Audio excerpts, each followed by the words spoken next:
started off thinking about my wife and loving my wife and our 8-year anniversary coming up. And then I got to thinking about what is love. And I'm going to read several verses of scripture here, which in my opinion is the greatest definition of love. It starts in Matthew chapter 27, somewhere along about verse 22. There's going to be about 30 verses read. It says, Pilate responded, "And what should I do with Jesus, who is called the Messiah?" They shouted back, "Crucify him." "Why?" Pilate demanded. "What crime has he committed?" But the mob roared even louder, "Crucify him."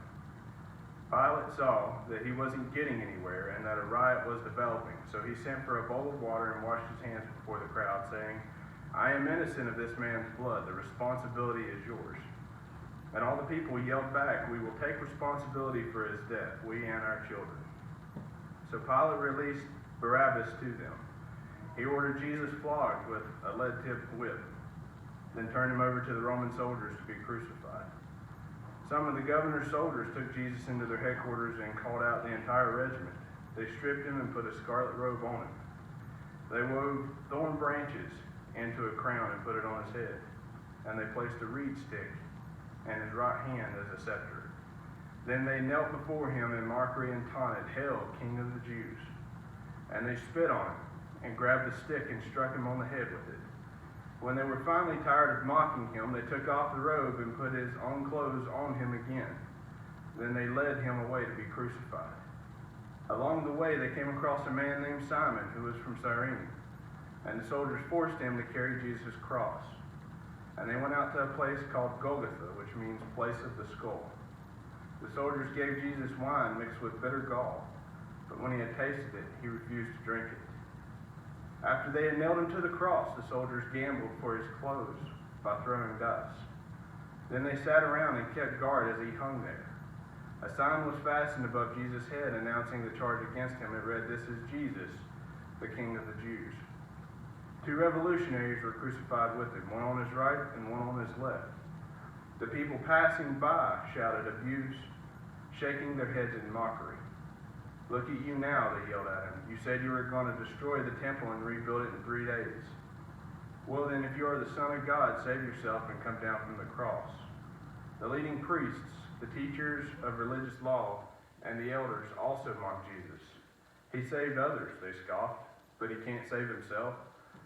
So he is the King of Israel, is he? Let him come down from the cross right now, and we will believe in him. He trusted God, so let God rescue him now if he wants him. For he said, 'I am the Son of God.'" Even the revolutionaries who were crucified with him ridiculed him in the same way. At noon, darkness fell across the whole land until 3 o'clock. At about 3 o'clock, Jesus called out with a loud voice, "Eli, Eli, lema sabachthani," which means, my God, why have you abandoned me?"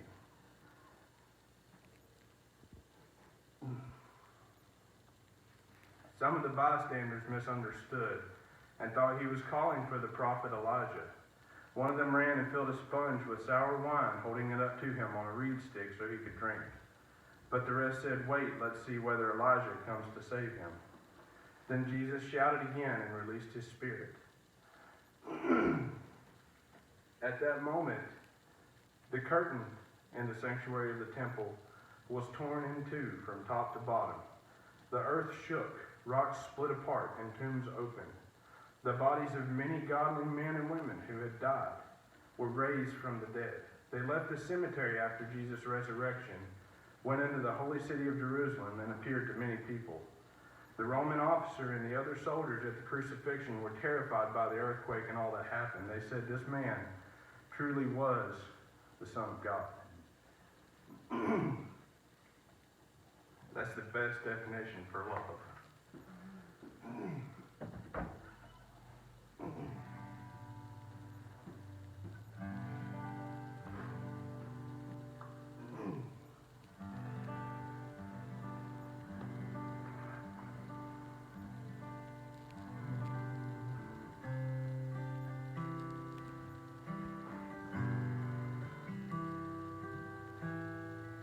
Love is not proud. Love does not boast. Love, after all, matters the most. Love does not run. Love does not hide.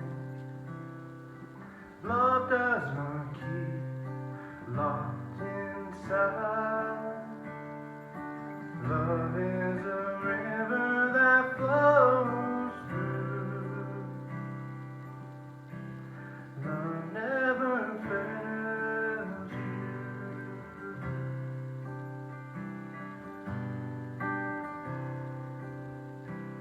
Love will sustain. Love will provide. Love will not cease at the end of time. Love will protect. Love always hopes.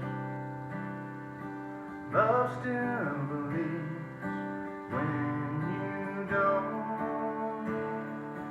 Love is the arms that are holding you. Love never fails you. When my heart won't make a sound, when I can't turn back around, when the sky is falling down, nothing is greater than this. Greater than this. Love is right here. Love is alive. Love is the way, the truth, the life. Love is a river that flows through. Love is the arms that are holding you. Love is the place you will fly to. Love never fails you.